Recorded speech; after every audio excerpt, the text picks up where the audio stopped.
How's it going, Rams fans? Welcome into another episode of the Los Angeles Rams Insider Podcast on Sports Illustrated.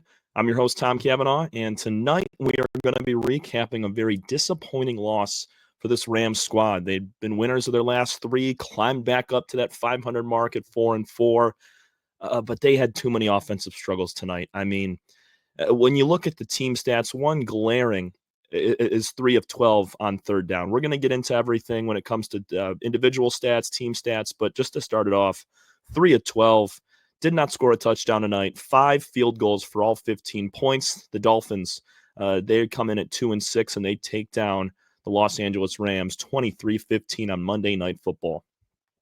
First, want to give a huge shout out to Fans First Sports Network for allowing us to be here and cover the Rams and provide you with all the content. And also, you can go and follow myself, Tom Cavanaugh, on Twitter/X at TCav30.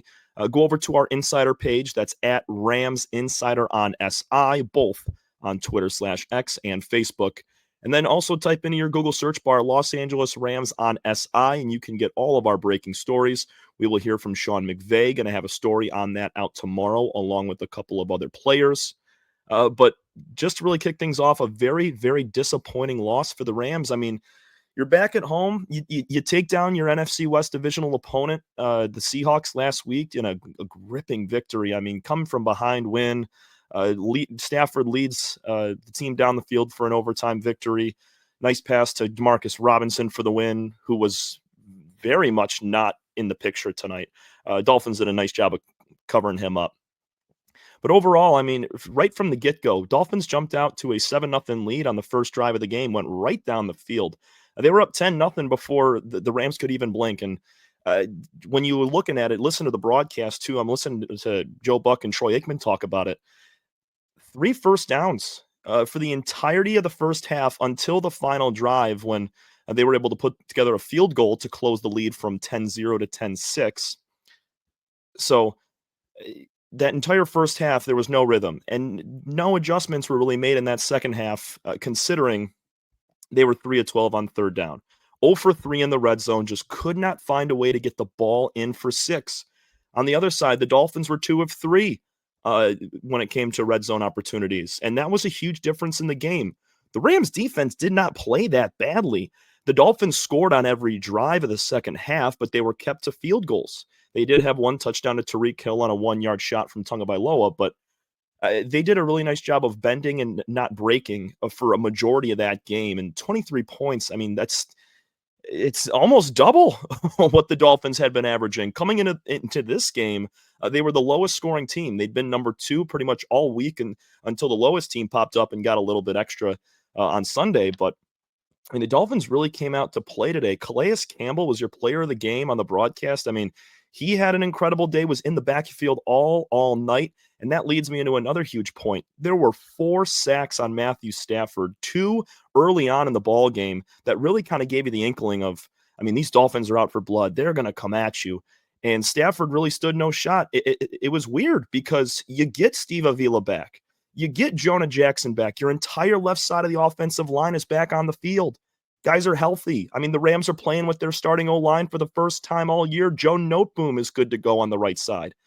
But they just could not hold up enough to stop Calais Campbell and several other of the Dolphins' D linemen, and a few blitzes coming from the linebackers secondary as well. So 4 sacks, a big glaring stat in favor of the Dolphins.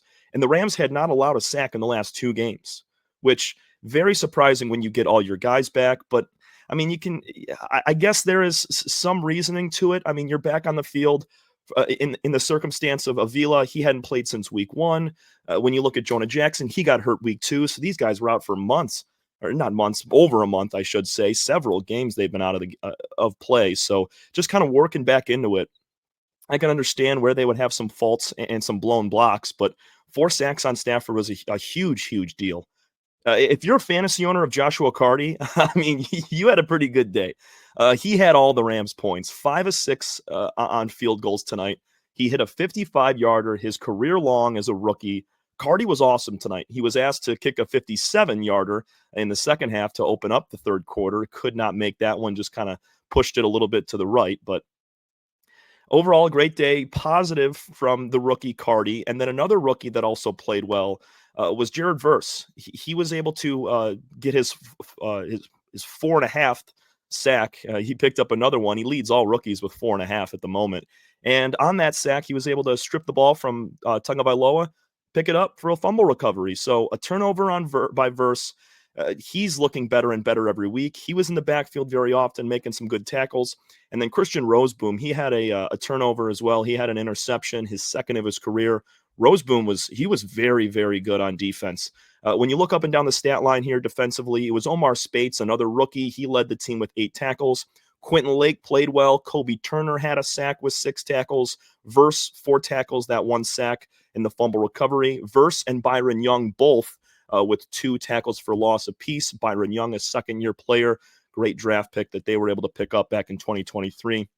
And Roseboom finished with 3 tackles.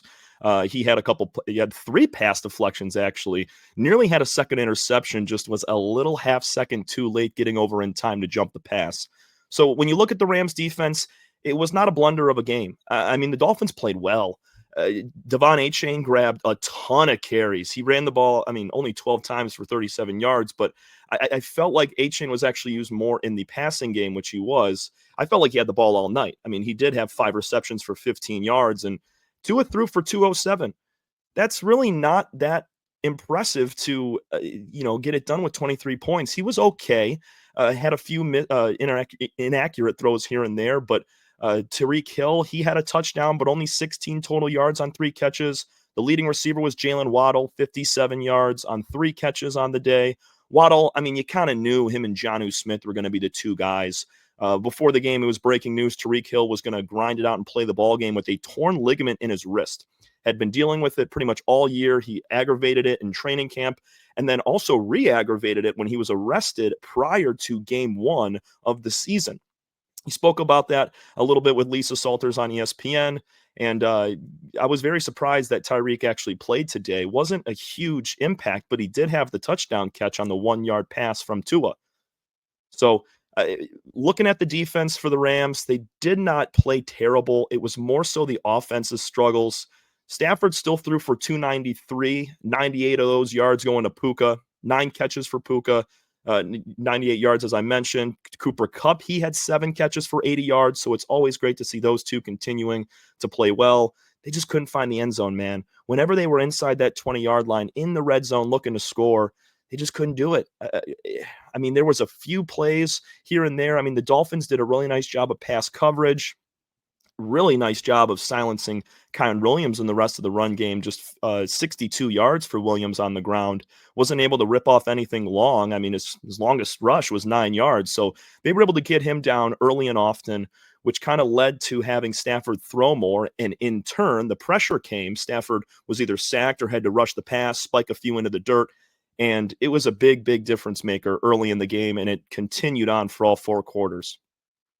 So going forward, this Rams team, they're going to have to just flush this 24-hour rule, look at the tape, get back to that Patriots game next week. They're going to be on the road playing New England, the second straight AFC East team that the Rams will play. It's a struggling Patriots team. They did come up with 9 sacks last week against the Bears. The Bears, not a great football team, but still, Gerard Mayo's squad being able to bounce back after a pitiful loss to the Jaguars in London a few weeks ago. They're on the right track. We're able to earn a win against a bad Bears team. So that'll be a good test for the Rams to see if they can really figure out these issues on the offensive end. And it's very uncharacteristic from the Rams, considering what we had seen over the last 3 weeks. Heck, they'd scored 20-plus points in each of their last 3 games. They're held to 0 touchdowns. Cardi was incredible, hitting 5 field goals. But it's really going to be a telltale sign next week against the Patriots if they're able to post big numbers, keep the pressure off of Stafford, let him work through the pocket. Because when Stafford was using the checkdowns and he was finding guys for short out routes, slants over the middle, the offense was starting to blossom a little bit. But, they'd go for 50, 60 yards down the field, get inside the 20, and then putter out. And I can't reiterate the stat enough. 3 for 12 on third down that's glaring. You can't have that happen. You got to get a few more on third. They never went forward on fourth, so there was a lot of punts, and as we mentioned with Cardi, a lot of field goals. They actually outgained total yards, outgained by nearly 100 yards, the Dolphins. So, I mean, tip your cap to Miami on defense. They came up in the biggest moments when their backs were against the wall in their own end zone. They played well enough to win this game by 8 points. That's going to do it for us here on the Los Angeles Rams Insider Podcast. Tomorrow we will have stories out on our site with post-game quotes from McVay and several other players. And then throughout the week, we're going to prep for this Patriots game in a spot where the Rams need to get back to 500, because right now, with the Cardinals winning in a blowout this past Sunday against the Jets, 6-4, they're atop the NFC West, and the Niners won as well, so they're 5-4, and now behind the 8 ball are the Rams, sitting at 4-5 at the bottom with the Seattle Seahawks. So a win next week will be huge. And moving forward, we got to see a few more ripped off here if the Rams want to try to make a playoff push. Thanks so much, everybody. This has been Tom Cavanaugh on the Fans First Sports Network from the LA Rams Insider Podcast on Sports Illustrated. We will see you again tomorrow.